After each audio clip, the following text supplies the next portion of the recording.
Jason Edwards has been at the forefront of natural history photography for more than 3 decades, traveling to over 70 countries and even risking his life for the perfect shot. His images have now appeared in hundreds of publications, including National Geographic, Sports Illustrated, Condé Nast Traveler, and The New Yorker. Here to tell us more about his career and his new book, Icebergs to Iguanas. It's a big, heavy book here. We have Jason Edwards with us. Good morning to you. G'day, mate. How are you? Doing fantastic. I mean, I got to tell you, and I told you earlier, when we got this book in the newsroom, it was passed around the newsroom because everyone was like, this is the perfect addition to the coffee table. And not to mention, once you open it up, it's just a journey that you're taking readers on. Yeah, thanks, mate. And I mean, that was really the goal, to show people, I guess, behind the curtain what happens when you're in the field, because you see the finished pictures, but you don't actually know what happens behind. That's kind of the interesting part, because we were also talking about there are some books like this where the photographer will take all the pictures and then leave it to someone else to write everything. But you're telling your stories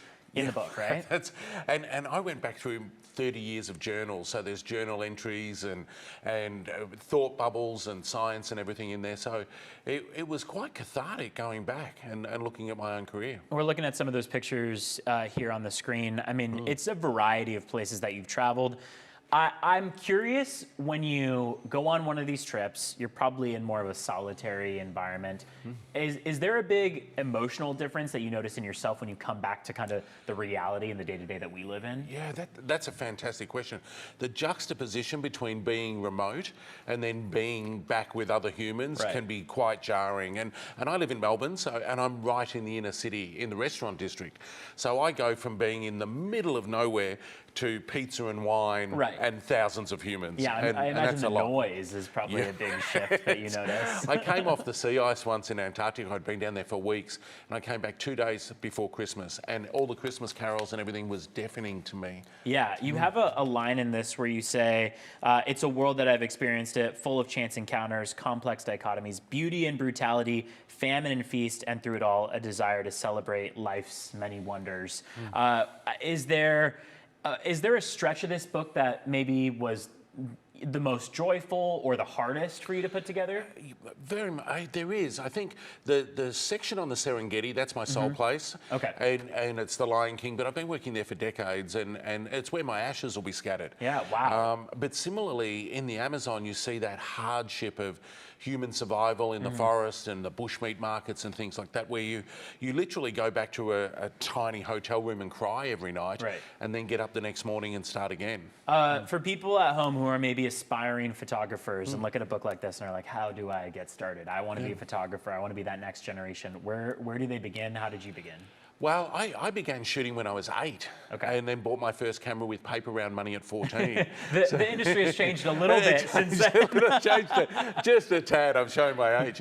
But also in the back of the book is my thought process. So what I look for in a frame and how I compose and what I do things, because a lot of people are shooting in the dark, literally. So that's a big thing for me to teach people as well. When you started to really get your foot in the door, and I mean, you made your way to National Geographic, Condé Nast, we talked about all those publications. What was that like for you to realize that you could make a career out of this as opposed to just having it be a hobby? I mean, that's the most surreal thing. I mean, when I first contacted National Geographic, they put me through to the director of wildlife photography, and her opening line was, we've been waiting for you to call. So they'd been watching my career from afar. I feel like I'm looking at the screen here, some of the videos. We just saw a leopard putting its huge paw over your face. Yeah, I mean, not only have you been up close with these wild animals, but you've really had no barrier between you and them. No, there's been, my body's been a cesspool of disease and rebuilds. I've had fingers reattached and insects behind eyeballs and everything. But I've also, my studies were actually in the animal sciences. So I was self-taught in photography. So people need to realise you can do this without doing a degree. It's just time and effort. Exactly. A lot of work, I imagine. It takes some, try and hope for your best, and then improving where you can. Exactly.